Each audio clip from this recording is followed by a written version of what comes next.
गाजियाबाद में जो धर्मांतरण होता है इसमें मस्जिद कमेटी के 10 सदस्यों से पूछताछ होती है। अभी 15 सदस्यों से पूछताछ होगी। जानकारी ये मिली है कि जिस मौलवी को गिरफ्तार किया गया है, न्यायिक हिरासत में भेजा गया है, दरअसल उसे मस्जिद कमेटी से 2 महीने पहले ही निकाला गया था। मेरी मौजूदगी इस वक्त है देवबंद में, और देवबंद में क्योंकि जो हमने धर्मगुरुओं से प्रतिक्रिया ली है उसमें उन्होंने कहा है कि ये इस्लाम के खिलाफ है, क्योंकि अगर जबरन धर्मांतरण हो रहा है तो इसकी इजाजत इस्लाम बिल्कुल भी नहीं देता है। इस वक्त की सबसे बड़ी खबर हम आपको बता रहे हैं कि 10 सदस्यों से पूछताछ हुई है।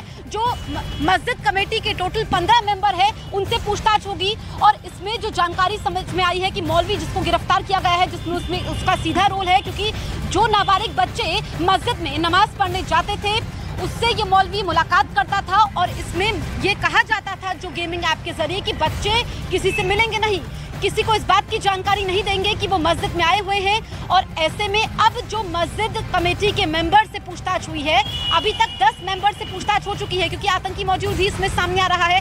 ऐसे में जांच एजेंसियां जांच पड़ताल में जुटी है, IB भी जांच कर रही है। मेरे सहयोगी दीपक इस वक्त लाइव मौजूद है। दीपक, जो मस्जिद कमेटी के सदस्यों से पूछताछ हुई है, कई सदस्यों से पूछताछ होनी बाकी है, क्या क्या खुलासे इसमें हुए हैं? देखिए, जो मस्जिद कमेटी के 15 मेंबर हैं उनकी टीम से लगातार दिल्ली पुलिस पूछताछ कर रही है। माफ़ कीजिएगा, गाज़ियाबाद पुलिस पूछताछ कर रही है, क्योंकि गाज़ियाबाद पुलिस का ये कहना है कि 10 के आसपास जो मस्जिद कमेटी के लोग हैं उनसे पूछताछ की जा चुकी है। ये वही लोग हैं जो पिछले कई सालों से उस जगह पर काम करते थे, उस जगह पर कमेटी के मेंबर हैं, और जो मौलवी जिसे गिरफ्तार किया गया है अब्दुल रहमान, वो इसी कमेटी का मेंबर था।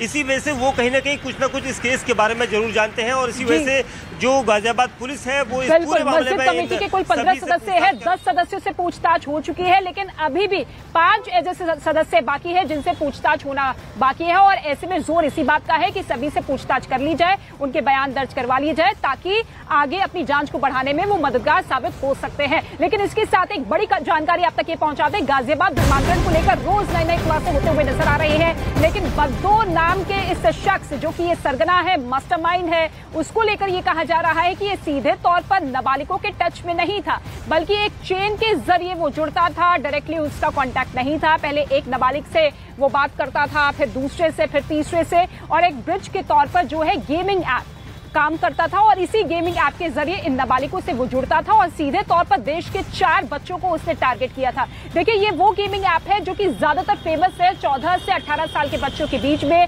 ज्यादातर बच्चे इस गेमिंग ऐप पे आपको मिल जाएंगे, लेकिन जो बच्चे इस गेम को नहीं जीत पाते थे, हताश या निराश होते थे, उसी का ये लोग फायदा उठाते थे और उन लोगों को बरगलाते थे। कहते थे कि देखिए, आयते आप पढ़ लीजिए, आयते आप पढ़ेंगे तो गेम जीत जाएंगे, और जानबूझकर उन्हें गेम जितवा देते थे ताकि इस्लाम के प्रति उनका भरोसा कायम हो। ये रिपोर्ट आप देखिए और पूरा का पूरा खेल आप समझ पाएंगे कि कैसे साल दर साल इन लोगों को टारगेट किया गया।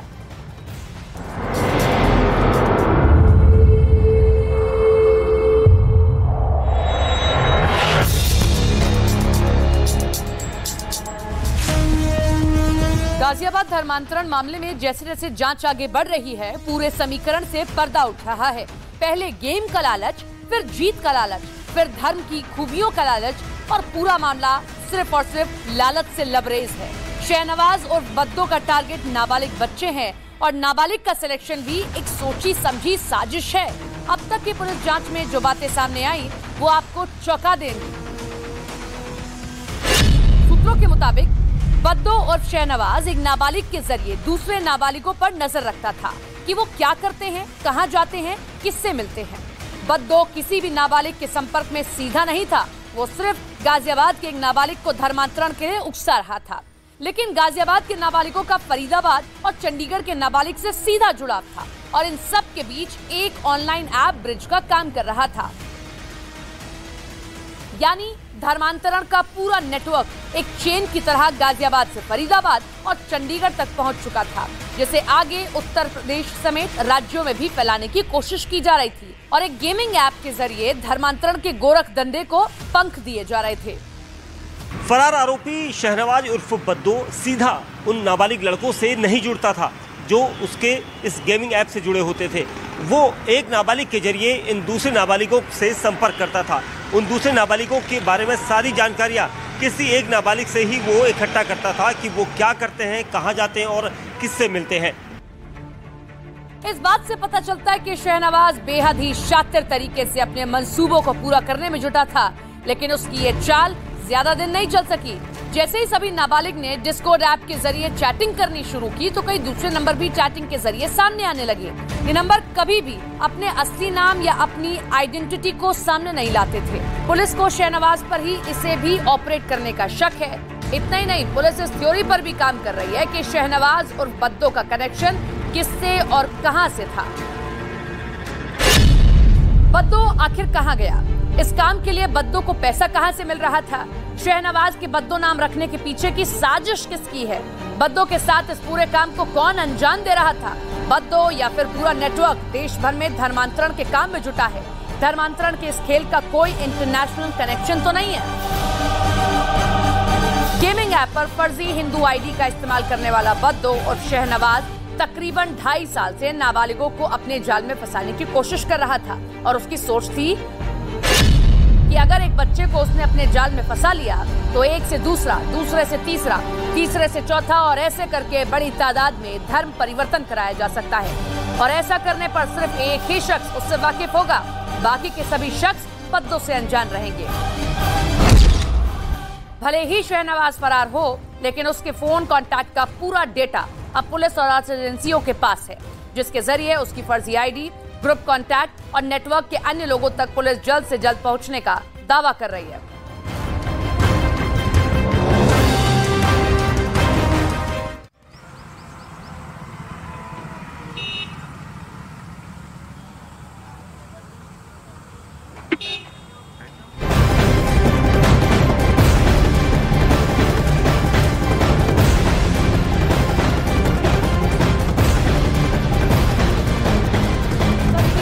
आपको बता दें, गेमिंग ऐप से धर्मांतरण मामले से जुड़ी ये बड़ी जानकारी मिल रही है। फरार आरोपी शाहनवाज की तलाश की जा रही है। शाहनवाज के मददगारों की भी तलाश तेज कर दी गई है। बड़ी जानकारी मिल रही है। पुलिस के रडार पर शाहनवाज के मददगार भी हैं। उन सभी लोगों की लोकेशन तलाश की जा रही है। उत्तर प्रदेश से लेकर महाराष्ट्र तक ये तलाश तेज कर दी गई है। इस पूरे मामले का खुलासा गाजियाबाद से हुआ था। दरअसल गाजियाबाद के जैन परिवार का एक लड़का दिन में 5 बार घर से जिम के बहाने निकलता था और तब जाकर इस पूरे मामले का खुलासा हुआ कि वो जिम न जाकर मस्जिद जाया करता था। ऐसे में ये पूरा गैंग गेमिंग ऐप के जरिए एक्टिव था और वहां पर नाबालिग बच्चों का ब्रेन वॉश करके उनका धर्मांतरण कराए जाने का पूरा खेल चल रहा था। और इस मामले का जो मास्टरमाइंड है उसकी अभी तलाश की जा रही है।